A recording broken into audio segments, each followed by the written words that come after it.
The night of May 18th, 2025 was a rather typical stormy night in central Kansas. That was until a wedge tornado touched down. It's gigantic, it's massive, it's mean, and this is the kind of tornado, there's really nothing in its path to stop it. The twister was on the ground for over 30 miles, and by midnight it was tracking right towards the town of Plevna as an EF3. Again, a tornado emergency declared for Plevna. This is a particularly dangerous situation. You need to take cover now. Plevna, take cover now. Plevna is a very small farming town located on Old Highway 50 with a population of 85. We're going to be watching this thing potentially just changing people's lives forever tonight. Many of those residents sought shelter in the church basement, while next door, the pastor and his family sheltered in the basement as the tornado ripped their home to shreds. They survived, and this is their story. There's lights falling on the floor. There's our kitchen. Oh my goodness. Oh, Danny, our house is gone. Oh my gosh. And the tree is gone. The house is gone, honey.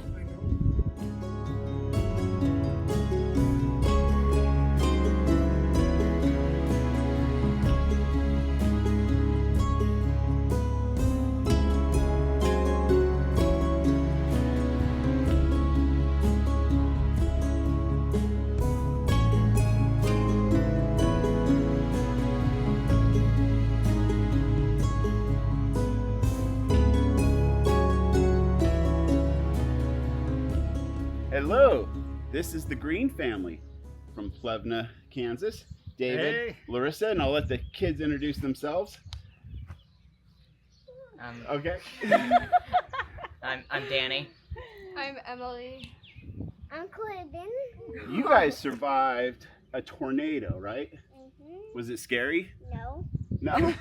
He's strong, Oh wait, you're tough an boy. honorary sheriff. That's why you were not scared. Lots of courage. Do you guys have some stories to tell? No. Yeah. No? Well, do you guys have stories to tell?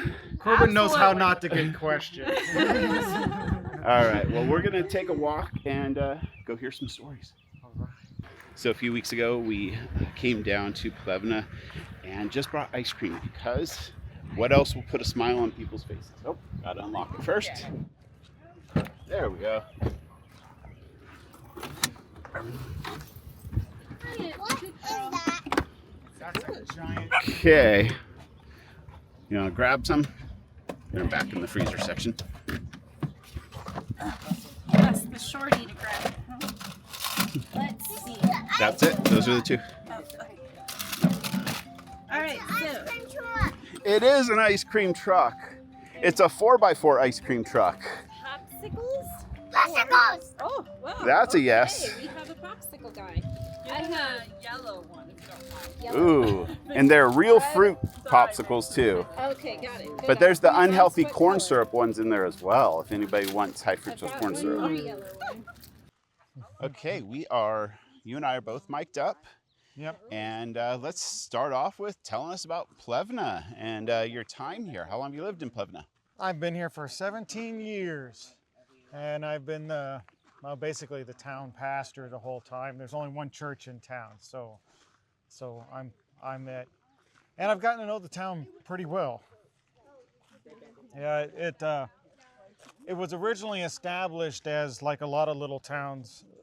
They were established along the railroad, basically to exist, servicing the railroad as stops for the railroad trains, and The grain.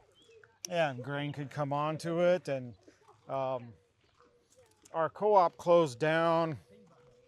That was before I got here.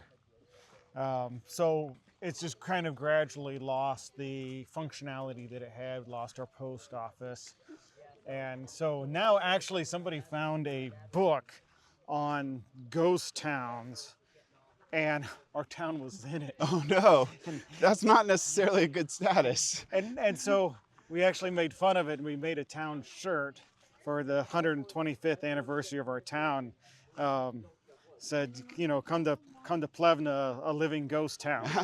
You know, so we all thought that was rather funny that it was considered a ghost town. We're like, well, we're here. Yeah, in these small towns, it's one of the biggest fears. We lose our school, we lose our hospital, we lose our town. And Yeah. the kids in Plevna, where do they go to school? So all the towns, the surrounding towns here, all go to school. It's called Fairfield Schools. It's USD 310. And it services Turon, Langdon, Abbeville, Arlington, Plevna, and Sylvia. I think that's all of them. It's a very, very large area, and it's all consolidated in one. And so, yeah, but it's not close. Okay. How far do the kids have to go to school? Well, it's about, how far is Fairfield from here? Is it 10 miles? Okay. 10 or 12 miles. That's a good drive to school. Yeah, and it's a really wide range, so you know the bus takes a long time to get there. Yeah. So yeah, there aren't any businesses left in town. We have the church, and that's about it. Now, if you over there, that white building, Yeah. that's the community center now, but it used to be an old gas station. And then when that guy died, they donated to the post office. So then it was the post office for a long time. And then when the post office closed, it got donated to the city, and they turned it into a community center. Okay. What type of events happen there? Well, we play cards on Tuesday mornings and Thursday evenings. But then it's a nice place if somebody in the community has family coming or whatever, they can rent it, and Okay. has a little bit of a kitchen facilities and stuff there, which is nice. The tornado is confusing. I don't know. There's some things we have no idea how it happened, but it happened. Yeah. Like so what? Okay, so we had this giant painting from China on one wall, about this big, and the wall it was on was completely demolished, holes in it, but the painting was gone. And so my dad really liked the painting. My mom didn't really like it. Care for it. So she was like, "Oh, good, it's gone." And Dad's looking all over for it. And so he steps onto the rug, and he notices the rug's kind of bulky. Mm-hmm. He lifts it up, and underneath is the painting, completely fine. Totally intact. Yeah. And it was like somehow the painting flew off the wall right as the rug was lifted up, and the rug went underneath. The rug. How did that happen? That's crazy. And that It was just perfect. and then Just perfect. Just swirled just right. our two-seat couch was pretty much in the same place, while our three-seat couch was in the trees. Wow. What do you guys do in the community? I know the answer already, but I'm going to let you say. What do we do in the community? Yeah, well, you guys are the pastor. Yes. Yeah, but as far as most people, so obviously in the surrounding countryside, it's all agricultural primarily. A lot of people that live here in town do work in agriculturally affiliated, businesses. Though Hi, kitty. though some, there's a lot that work in Hutchinson, and some that work all over the place. So like my neighbor, Jonathan, he came here from downtown Denver, and he drives all over the place for his business, way down to Texas. He, obviously up in Colorado and back east. So he services a really wide area, and this is kind of in the middle. So it was like a perfect place for him to settle. So people have a wide range of jobs. Okay. And actually, Eric, he lives in that house over there. He works online. So we do have fiber connection here in town. And for small towns, that high-speed internet connection is kind of a saving grace, because that's something that they can stay in the town, and yet if they can find a job online, they can do it. And Rebecca and I have done it since 2015. Yeah. Yeah. Now we are coming up on your calling also job. Yeah. And this is the community church. Non-denominational or Non-denominational okay. Bible church, yes. And, you know, the exterior's seen better days. Well, I'm sure it looked a little different a month ago. It's everything was so beautiful before the tornado hit. And right over here was the parsonage. Yeah, it was. We can walk up to it. You can take a shot in the basement. Yeah. We the last thing that needs to be demolished before we start building is the deck that we put in, and we did a really good job on the deck. It was undamaged from the tornado, even though, you know, all the walls on the house were swept away. The deck was fine, but it has to be removed in order to build up that back wall. So even though it was undamaged, it has to go, unfortunately. It's just so fascinating. There's a house there. Yeah. Is that shed new? No. It survived. Well, in a way, Okay. the garage door was pushed in and pushed clear through the building on the back side. Okay. So this wall and the back wall were blown out, and then the roof fell down into it. So they were able to prop it up and kind of more or less stitch it back together. Yes, Courtney? Okay. We have to go back. We will eventually. Did you get out of your wagon? Yeah. Okay. We're gonna go look in the hole. It is just so fascinating. That house is still standing, and the church is still standing.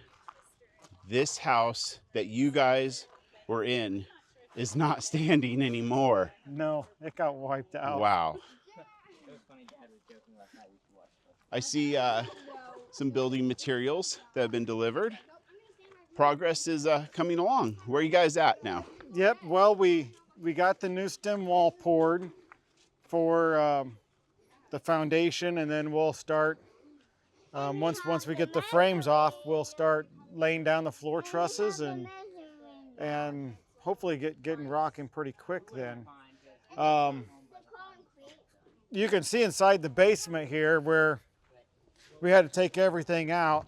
Yeah, and amazingly, that's a little hole there for our sump pump, but there's a hole in it leading out.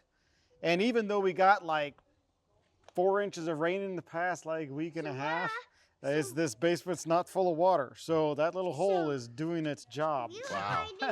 So tell me real quick, where were you guys during the tornado? And well, I guess let's just start from, it's going to be a bad weather night. Okay, so we saw the tornado coming from like an hour and a half before it hit, because it was reported south of Greensburg. But the thing is we all kind of blew it off because tornadoes don't last that long. And so we saw it just kept grinding our way, and the whole way we were just kind of like, it'll disappear. It's not going to hit us. Just a Monday. Tornadoes never hit us. And slowly we were like, man, this thing isn't going away, and got a little bit more concerned. And finally we decided that we needed to set off the tornado siren. There was about 20 people in the church over there. And when we decided to set off the tornado siren, I was like, well, I guess I should go wake my family up and get them into the basement. So I came over here, woke them up. We got in the basement. I tuned into a YouTube channel. Was following, it was like Ryan somebody. Anyway, he followed a lot of storm chasers, and he was saying, oh, the city of Plevna is about to be hit by this massive tornado. And I mean, it was really scary sounding. Yeah. I tuned into it like 5 minutes before the tornado hit.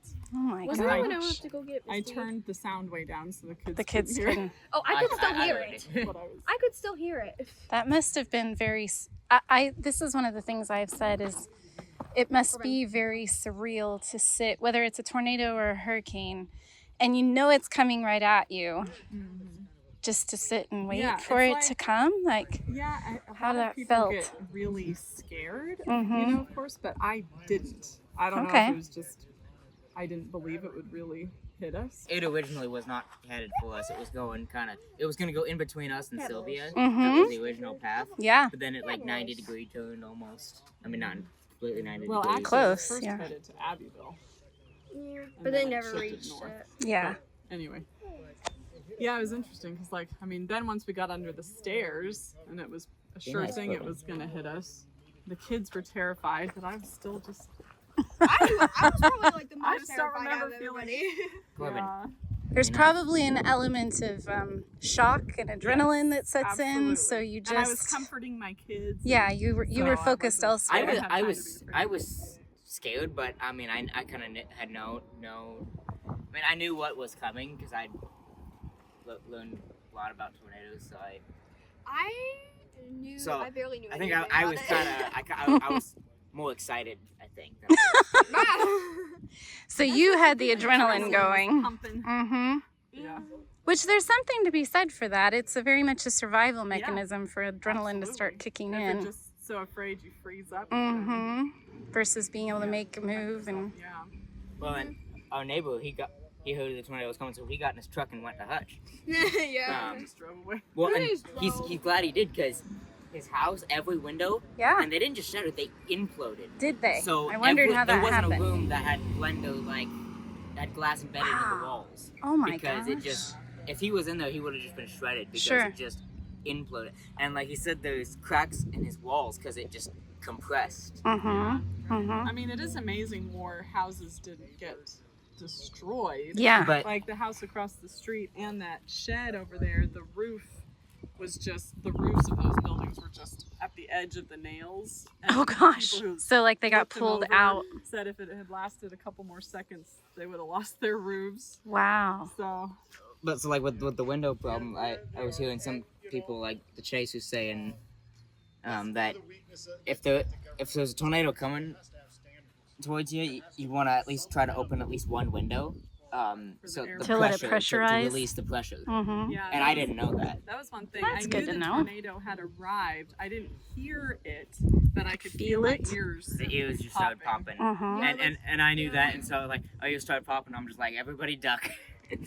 So was it loud? Could you hear? It was pretty loud. Like Yeah? I could hear Yeah. the wind just like going swoosh swoosh. And I could hear a lot of bangs. Sure, Yeah, like, things upstairs, flying things around. flying. Bang, boom, boom.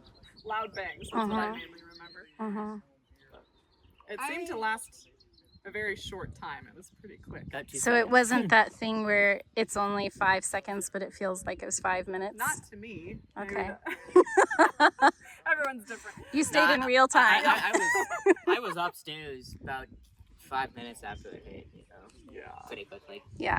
And then my wife wanted to hide underneath the stairwell, which was right there, just this side of that sump pump. And so we were huddled under the stairwell, and then my daughter, she was concerned about her chinchilla up in her room. So we said, well, go grab her real quick. So she came up the stairs. She had to come through the living room, which was right here. And this living room, we had a beautiful 3-person couch, which was just hammered into the tree row back there. So she came through the living room, got her chinchilla out of her room, which was in that far corner, came back through the living room, back under the stairs, and then two minutes later it hit. Wow. So she was, that was a little closer. That's one lucky chinchilla. We've learned to take tornadoes a little more seriously. So I just right up the stairs, right down the hallway, and she had to go into this tiny little green cage. Takes That her a was while like to this round big. Yeah, because she thinks I'm gonna clean out her cage. She doesn't like it. Oh. But I just went up there. I grabbed her carefully because they have free floating ribs, and so I don't Oh. want to kill her. Sure. Yeah, so I just like kind of like scooped her up, popped her into her cage, shut it, grabbed some food or whatever, grabbed like a blanket or something. I ran back downstairs, and then that was when we had to go down, like underneath her stairs. And so when the tornado when it hit us, I was just underneath the blanket, hugging the cage, and like crying my eyes out. Like I've never cried like that before. Yeah. Well, really? And so I was just like in a little ball, holding my chinchilla, just be like, "No, you're staying with me. My dad's down with me." Well, so she had to go up the stairs, through the kitchen and living room, down the hall, through a room, round it up, all the way back. 2 minutes after she got back, the tornado hit. Yeah, so it took Wow. like 3 minutes to do all that, and I was like, Not 2 minutes I was after. really glad I grabbed Didn't it. have It's like much- a lot of insulation just She like would've been dead. popped inside her cage. Some of the cage was kind of the tornado hit. How long did it last versus how long did it felt like it lasted? Well, when it went through Greensburg, we have some friends that were in that town when it got hit. And it just kind of ground through the town. And they said that they were like afraid of they could feel it trying to suck them out. So they were like clinging to pipes in the basement and stuff. This tornado hit us at about 28, 30 miles an hour. So it just blew through. Okay. So we were down under the stairs. We felt that compression in our ears. And, you know, we could hear it roaring towards us. And so I was praying over my family. We were all huddled there together. And we had a beautiful bay window up front. And every time a storm came through, I was worried about hail busting out the bay window, because it was all one unit. We put it in. I knew what it would take to replace it. I didn't want to do that. And I hear these really loud crashes, and I think, probably lost the bay window. And I get smacked in the face with a piece of insulation. Oh. And I'm like, that didn't come from a window. No. But then it was over. It was like 2 seconds. And when it was over, were you looking up at the sky getting rained on, or did you have to dig out? The floor actually stayed secure. So while this stuff got stripped off, the floor stayed secure. None of the windows in the basement got blown out. So initially we didn't really think there was that much damage. I was wondering where the insulation came from, but my mind wasn't clicking that the roof was probably gone. And so it wasn't until we got around the corner and then looked up the stairs and we could see the sky. Well, that's not good. Daddy. Yes. Dad was nervous because there were 2 tornadoes in the same storm, and they were kind of both on the same path, but one of them dissipated before it got here. But Dad was afraid that the first tornado was going to hit us, and we were going to walk upstairs just to get hit by the next one. Get hit by the second. Yeah. And then with Or another power one can lines come out. down, broken was- glass, think the floor, you know, it might not have been Stable stable anymore. enough to walk on. So we are very fortunate that we weren't injured at all. Well, and that you could get out of the basement Yeah. too. Like there was another family that they had to wait for rescue because they couldn't get out of the basement. Yeah. So that was, I can only imagine, because you must be sitting down there stewing about what kind of damage there is, and you can't get out and go see. And Let's go look. Yeah, the storm's calmed down. I'm videoing. We just left the basement. Oh, that's insulation. Yeah. In our basement. This is our stairs. After the tornado, we have no roof. And didn't Dad say the insurance company just dropped our roof? Okay, Danny, will you stay with Corbin? I want to see. It's okay, bud. Everything can be okay, bud. There's lights falling on the floor. There's our kitchen. Oh my goodness. Oh, Danny, our house is gone. Yeah. Oh my gosh. And the tree is gone. That was me. The house is gone, honey. I know. From what I can tell, we're the hardest Our house hit. beautiful home is gone. It's all gone. The house is gone. Here, let me close the freezer. Our beautiful home. Is the church okay? Yeah, well, I don't know. Our tree is gone. What, Emily? What? Your corn is like stuck on the roof. Emily, our house is gone. And the insulation was the messiest. It was in everything. I mean, Really? so my dad has a gun safe that he puts his pistol in. And it's supposed to be airtight. He opens it up, it was full of insulation. wow. Oh, and that stuff is so like the It fiberglass. was cellulose. Oh, it wasn't. Yeah, thankfully Oh, it was not okay, fiberglass. good. So all of our clothes we were able to salvage. I just had to wash them Okay. because they didn't have fiberglass insulation. We did have some fiberglass over in the newer part of the house. Yeah, there was But- a little bit, not. But that stuff was gone Close. mostly. Okay, good. Because it was it was in the strongest part. And was it raining at the time? Because No, normally tornadoes come with a ton of rain. This one oddly did not. Wow. There was some moisture. So like on our table, there was enough moisture on it that it needed to be wiped off, but it wasn't like there wasn't that much rain with everything. So were there any items? So you'll hear stories about a house will get ripped off and all the place settings will be left on the kitchen table. Were there any Hey, hon, you want to help like that? Corbin? He's coming your way with pebbles.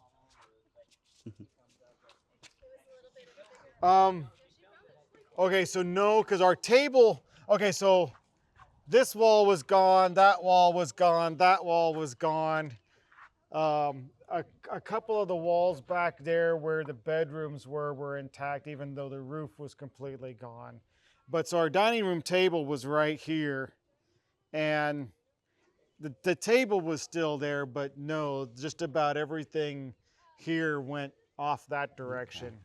So, but there was some comical things, like there was a rafter remaining in the middle of the hallway, and somehow my daughter has this giant stuffed unicorn, and it was hanging from the rafter, which was kind of funny. Oh, wow. I had a giant fish net, and it was hanging from the top corner of the garage, and so there were some funny things like that.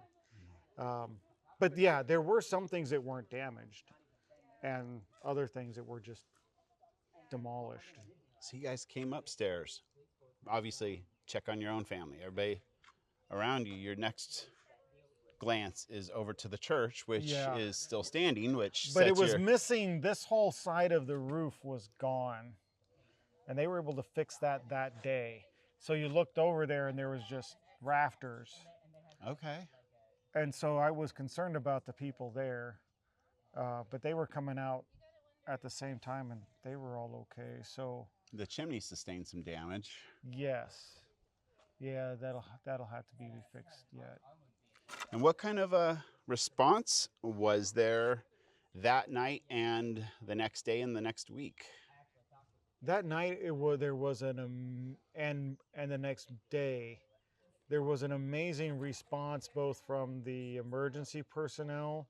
The power company did an incredible job of, they had to basically put in new power poles almost everywhere in town and getting power back to people. Where did you stay the first night? Did you immediately go over to the other house? Did you leave town? No, so David and Danny stayed here and just stayed up all night looking at It's stuff. probably hard to go to sleep after that or go anywhere. Corbin and Emily and I went to a friend's house. She's a police officer, and so she came. They just live a few miles out of town. They go to our church. She came immediately afterwards. She was really worried that she'd find friends dead or injured. Oh, because she's a cop. She was very relieved. Well, she was probably bracing herself, so then... Because she's a cop. She was used to seeing. And then the next week we stayed with my parents in Hutchinson. Okay. I stayed with my friend Charlotte. I was like, no, I want to see Charlotte. And so it wasn't for another week before we moved out. Back out here. Yeah, because they had to move their stuff out of their house. Clothing. Stuff. Well, it's good to have family nearby too that you'd be able to go stay with. My parents slept through the whole thing. They didn't know about it till the next morning. Oh my goodness. So I'm glad, actually, because they would have just been beside themselves, scared. Yeah. Well, that was how I found out about it. Was we were in Colorado, but my mom started texting me saying there are tornadoes happening right by Stafford. And we were going to drive back that night, but had decided not to. Didn't know anything about the weather. We were just tired. Yeah, and I mean, I was hundreds of miles away and she was still worried. So I could only imagine how your parents would feel if they knew you were this close. So I asked my grandpa what his first impression was when he got the text. That it was like, because the text was just like, we're okay, but the house is gone. And he's like, gone from what? and my grandpa was like what was your first impression? He was like, you've got to be kidding me. Yeah, it's just so shocking when something happens so suddenly. Yeah. It's just, it takes a while for it to sink in. It's also always something that usually happens to other people, not you or someone you love. Yes, exactly. There's a bit of a surreality to it being someone you actually know. They were in one of their basements together watching it. And one of the friends had gone through another tornado, the Greensburg tornado. Okay, yep. Yeah. And so she's always on high alert when there's a storm. And so they were watching it, and they saw that it was going through Plevna, and they were just beside themselves. Oh, no. So they came out immediately after it was done to check up on us. To check on everyone. My cell phone didn't work, and probably took the tower out near here, right? Yeah, it did take a couple cell towers. What's amazing is it didn't take that cell tower out that was over on that side down. It was. I thought that when we drove past it today, I'm like, wow, it's amazing that thing's still standing because it was pretty close to the path. Yeah. Oh, and that's yeah, it's right I know. there. The tower thing, I'm not used to seeing it from the church window because normally there's trees there. Covered up. But now every single Sunday I'm like, whoa, when did that get closer? I was like, what happened? The view has changed. Yeah, but it is. I mean, we drove out of town and looked at the path of the tornado, and we saw the house that it had flattened out there, which there's two boys who were in Corbin's class who lived in that house. But then just right next to it is a house that's fine. Totally fine. And it's just crazy to see that, It you is. know? It's like, well, it's literally if you were in the path of it, Yeah. and otherwise you had some wind damage, Right, but nothing to write home about, and I really. just imagine the relief those people who are right next to it must feel, you know? Exactly. Yeah. And it must be an awful feeling once you feel it, then like, oh, but them. But Yeah. I'm glad. I can feel the relief. I feel relieved for them. Yes. Also, there was, like, just as far as volunteers, there were probably 40 skid steers here in town the next day clearing junk. Oh, wow. Random guys with chainsaws that I've never seen, but they came through and did so much work that next day, cutting up broken, trees and moving debris and stuff like that. Just a tremendous amount of work. And nobody lost their life. And nobody was even bruised. In Plevna, or I do believe the whole path of this tornado. Which is amazing. Here in town, it's kind of a funny story because I was with Ty Ham, and both of us have little radios to set off the siren. Mine was still in my house, but he had his on him, but this battery was dying. And we decided to set it off, and so we did, but then it died. And he felt like he should just keep setting it off because it shuts off automatically after a certain amount of time. So we kept clicking it on and off and on and off until he get enough juice to flow through it to set it off again. And a number of people said that it wasn't until it went off a second or third time that they took it seriously and sought cover. But it hit us fast enough that if you weren't already in cover, there was no realizing you needed to take cover. It was over. And the uniqueness of it is the tornado was alive for so long and so many miles and a couple hours. It came up, it went down. Yeah, and it just kept coming.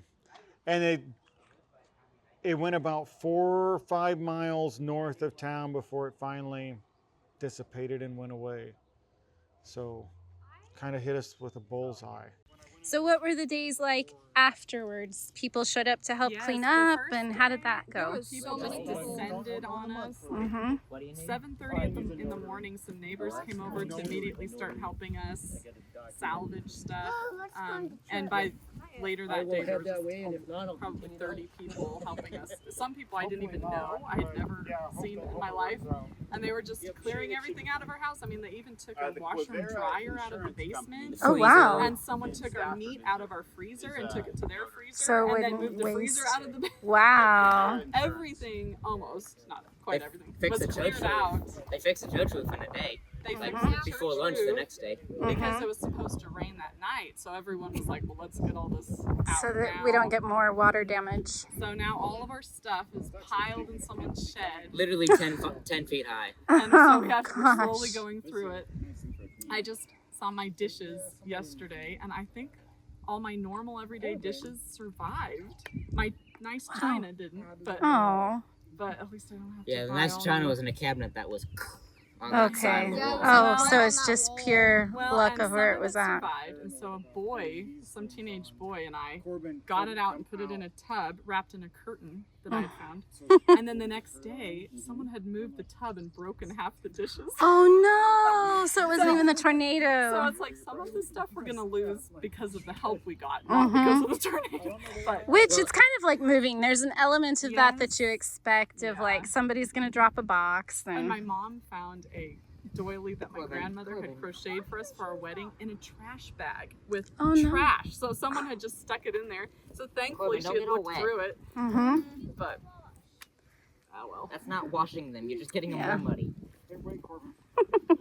What kind of response was there from the state or the feds?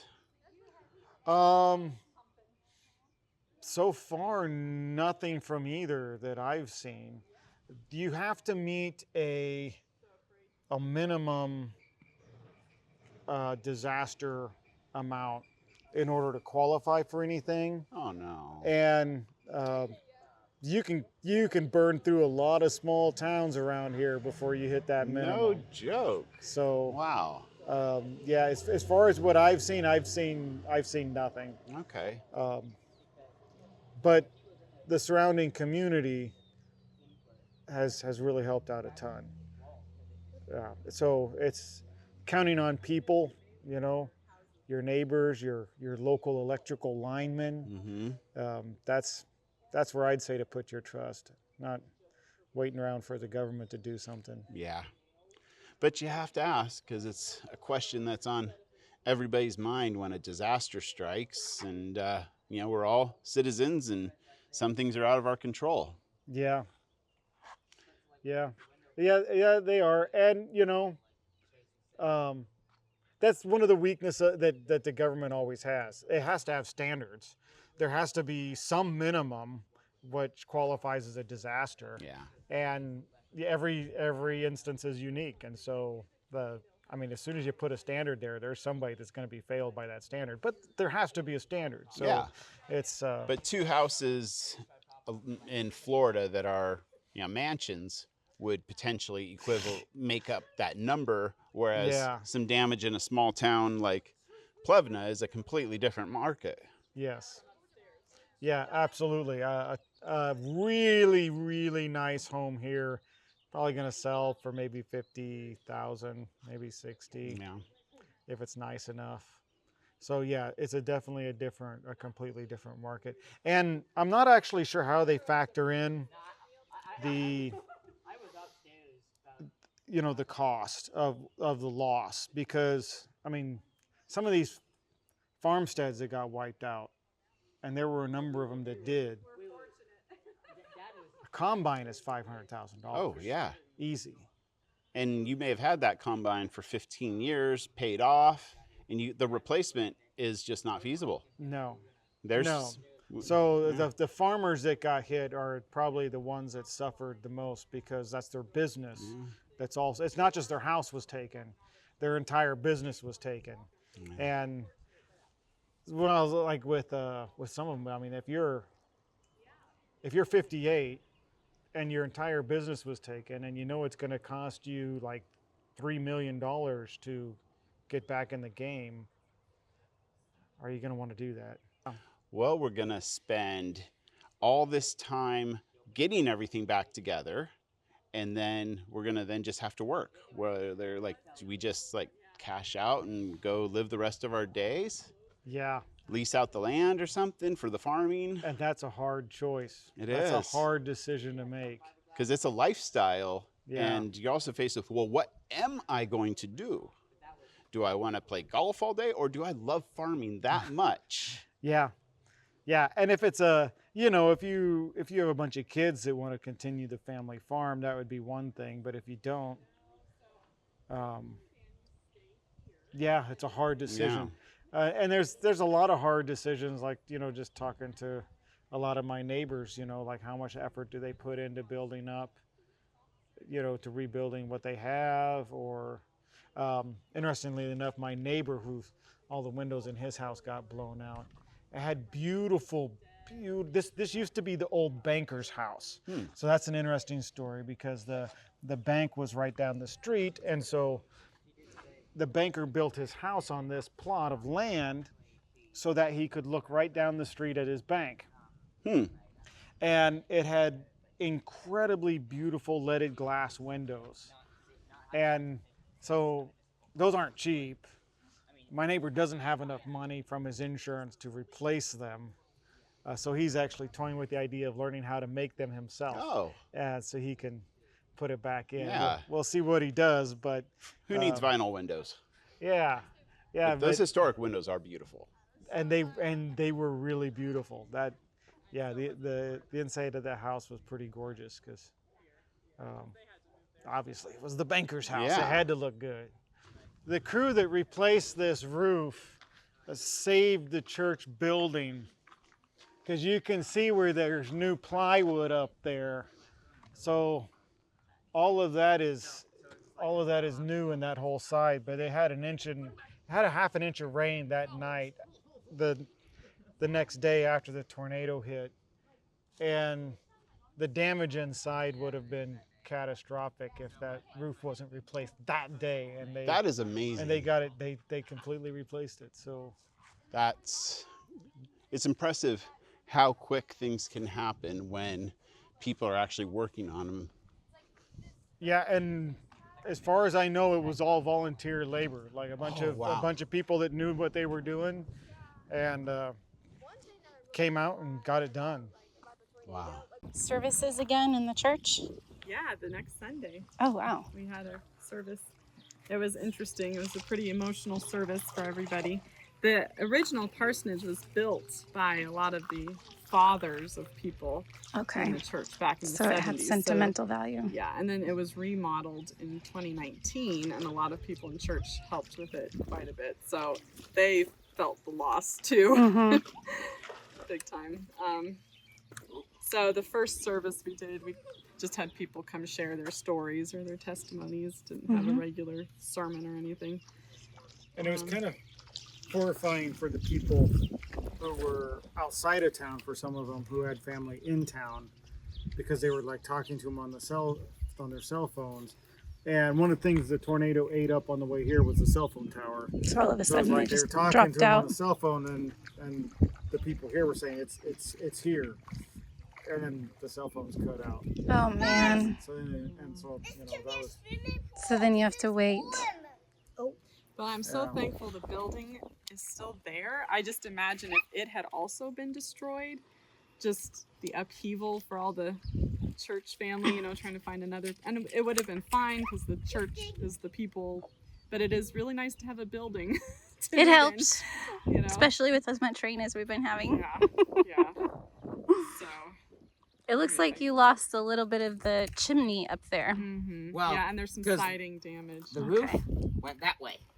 Oh. And took it out in the process. Windows broken. But one of the real concerns for like the farmers in the area, because it's wheat harvest time, is not ingesting a bunch of debris inside their, $600,000 combine. Yes. Or the man who owns the field right back here, he puts his bowls out there, usually in early July, but it's just strewn with metal and glass and debris. Yeah. And so I imagine there's going to be a few farmers running through their wheat harvest and just that's not going to be good. And I don't think our kids are going to be able to go barefoot in our yard for a while because there's so much glass. And how do you pick that up other than with your hands? Yeah, it's not metal detectable. So, well, and you don't want to miss a nail and have them get a nail in their foot and have to go get another tetanus shot either. So shoes will be in order for a long while. Okay, what are you gonna tell us, Corbin? Are you shy now I got the camera out? Oh, yes. Gonna think about it? What are you gonna say? Do you have pictures? Pictures of what? Why do you have your phone to speak on? Well, I was using my camera and it got too hot because it's hot outside. And I didn't want to miss what you guys were telling us about your story, so I'm using my phone to capture it now. But I have pictures on my phone. guys? So I got 2 beehives, and each bee box weighs about 20 pounds. Mm-hmm. One beehive had 3 boxes on top. Okay. The other had 1. And I put on the one 3 box beehive, I put 2 30-pound rocks before the tornado. Wow. Tornado hit, I kind of go out there to check on them. The pallet that was underneath them was gone. And I had 2 boxes left of the one hive that had 3. And the other one was completely gone. Oh my gosh. They still had bees in them. So I had some extra bee parts that were in the shed that survived. Mm-hmm. I went out there, quickly put it back together, and they're doing amazing right now. So did they come back, They the ones that got... the queen survived. That's all you need is a queen. Mm-hmm. And I'm surprised the queen didn't die. Yeah. Because the whole box was just thrown, and the 2 30-pound rocks were gone. I have no idea where they went. Wow. So you think the bees left and then left the boxes before they got hit, or do you think they were inside? They were inside. I know, because when I went putting them back together, the boxes were full of bees. Oh, wow. And they were flying all over the place. My bee suit survived, luckily, so I could put that on. So you could go take care of them. Yeah. Because I'm sure if I'd gone out there without my suit, I would have got stung a whole bunch. For sure. They were unhappy. Okay, we are moving down the road here. And so this is the community center, which used to be the post office, and far enough back used to be a community, like a garage in the community / gas station. And if you see the wall right here, you can see where they bricked in the place where there used to be the car garage. Oh yeah, I can see that. And there used to be a window over here. And it used to be expanded over onto this foundation here, which obviously that's gone. So then this building here, it's now the city office, but it used to be the bank. And so, you can see from the banker's house that we were looking at earlier, which he has is a your perfect neighbor's shot house. straight down the road. Yep. To watch over his bank back in the day. And storm windows don't do a lot as far as efficiency, but they do protect against the storm. And so on our city office here, we've had a number of storm windows that were busted by the tornado. Wow. But the actual window was not busted, just the storm window was. So we're really grateful for that. Did its job. They protected against the storm. So yeah, they did its job. Over here's our auditorium / gym, and back when Plevna used to have a school, this was the gym for the school. And you can it's impressive to me that a small community like this back in the day was able to fund the money to build something like this, because we wouldn't have the money. There's no way we could build something like this now. I think it's an absolutely beautiful building, straight out of, I'm gonna guess, to me it looks like something out of Back to the Future. Yeah. Young 50s. Yeah.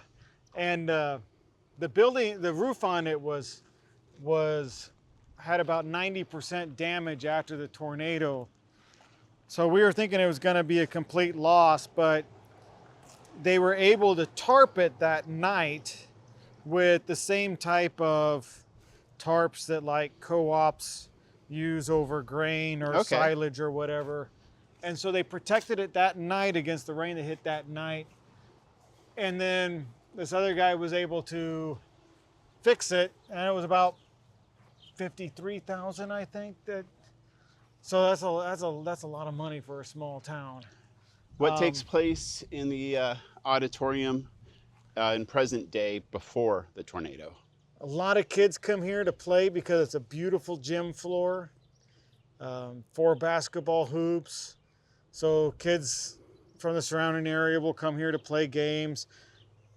No official games, but the floor predates the 3-point line. So that's kind of interesting to see.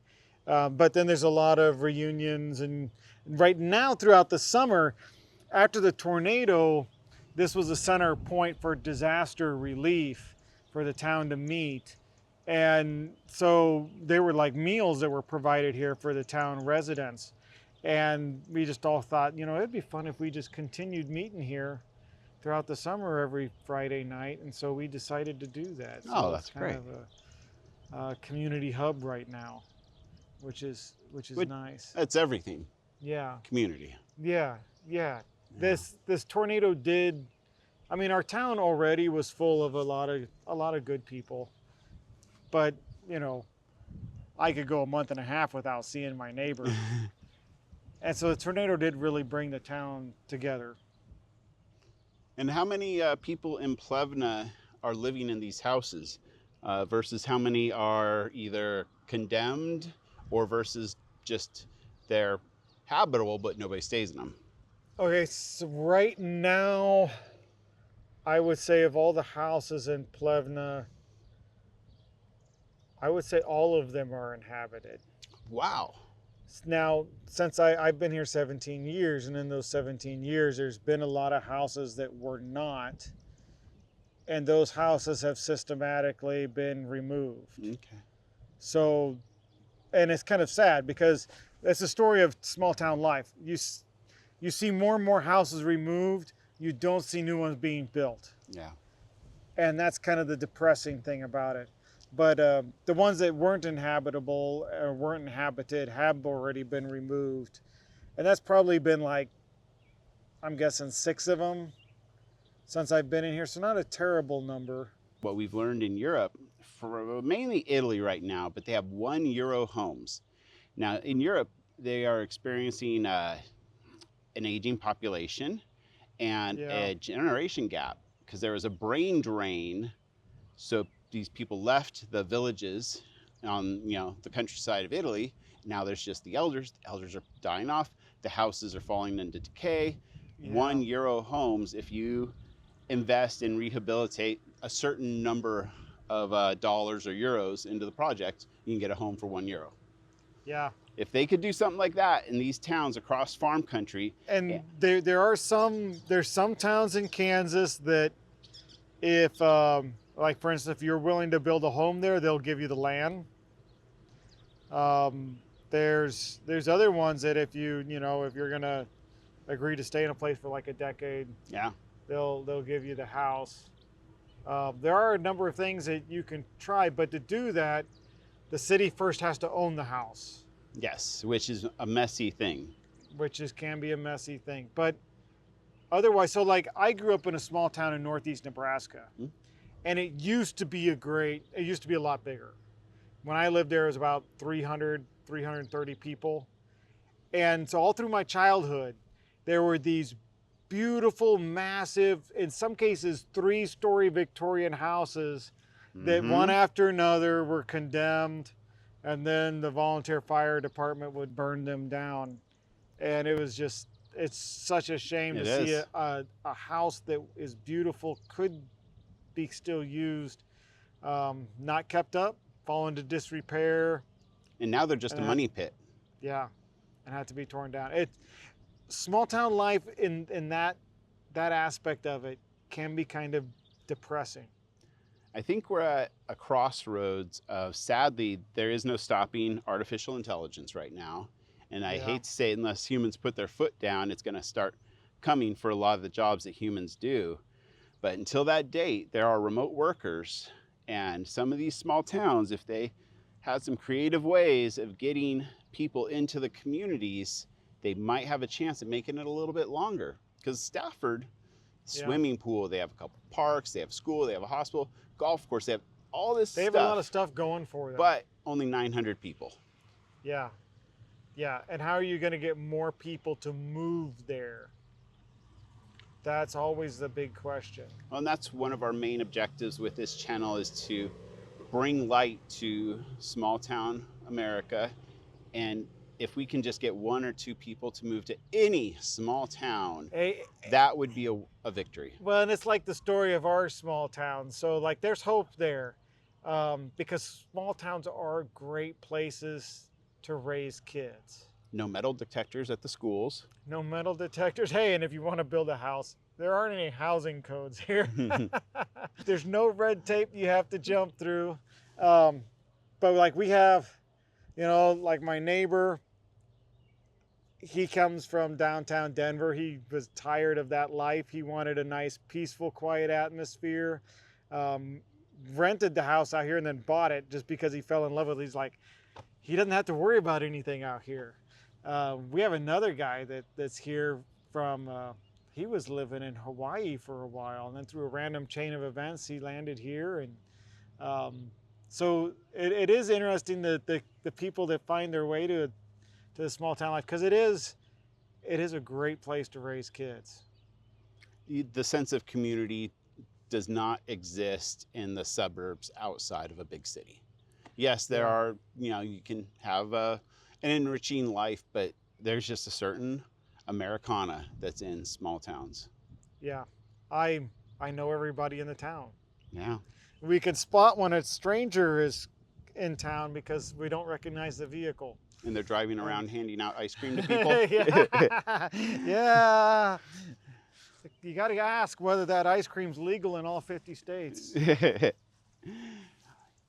Yeah, ice cream just has a way of putting smiles on people's faces. It sure does. It breaks barriers. And I have a bum knee and 2 bum spots in my back. So if I do any manual labor nowadays, I'm just ruined. Yeah, well, see, and that's the thing, like with this, since this tornado hit, so for the past 3-4 weeks, I've been doing an incredible amount of manual labor. And I'm not used to it because my day-to-day job as a pastor, like, you know, I visit people in nursing homes and so forth. So not really a lot of manual and intense out in the sun.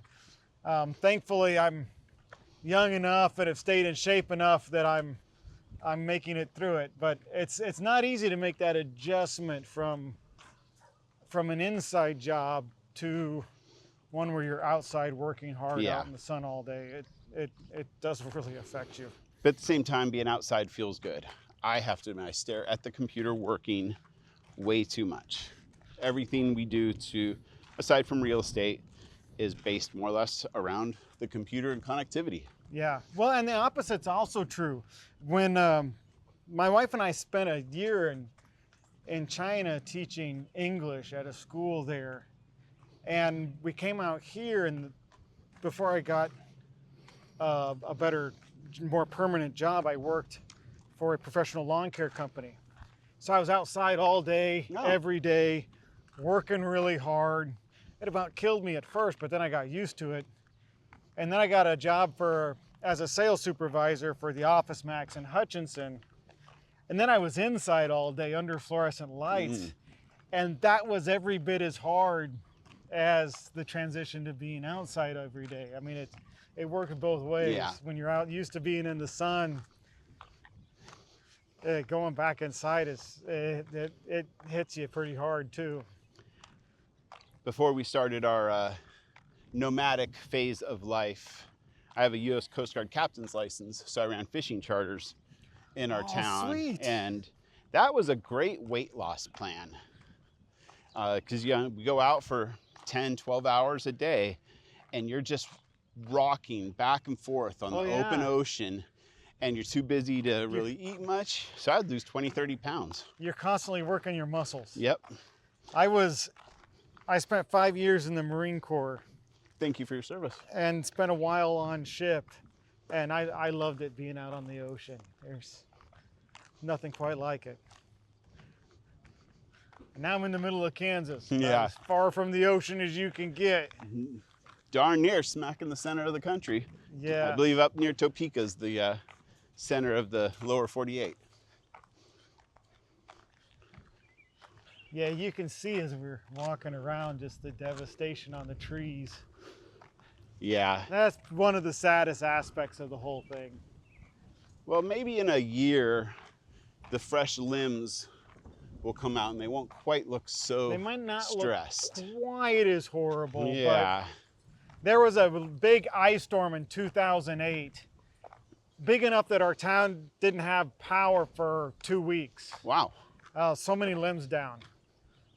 And after 17 years, everything was beautiful once again, just in time for the tornado to hit. Wow. So I'm guessing it's going to be at least 17 years before the damage is no longer visible. And it was interesting if you watch some storm chaser footage of that night. So they were following the tornado. The storm chasers were wanting to get as closest to it as they could, and yet when they pulled into town, there were already first responders here on the scene. Mm-hmm. So it was very impressive how quick they turned out and started checking on homes, making sure people were okay. They went to every house in town and got a head check. That's what needs to happen during a crisis like this. Make sure nobody's missing. That's basically what I did. All the people I know, I was in my pajamas. I got a hole in my pajama pants because I was running through trees. Wow. Down trees. Okay, Green family. Bye. I am so glad you guys are here to tell us this story. Yeah. Anything you want to say to the world? Hey, just remember small towns. There's a lot of good people in them. Well, I'm glad you guys are still here. Thank you for sharing your story. Absolutely. You want some more ice cream? All right. We are wrapping this video up with some footage captured outside of Plevna in the weeks after the tornado. The impacts were very widespread, and from the aerial perspective, you can easily see the tornado's swath. The tree lines, also known as shelter belts, took a beating. Power lines were in disarray, and crews worked diligently to get the electricity back on. In the fields, an oil well took a direct hit and created a terrible mess. It's safe to say this was not the only twisted up irrigator. Well, that's a wrap. Thank you to the Green family for sharing their powerful story, and thank you for being here and caring about small towns.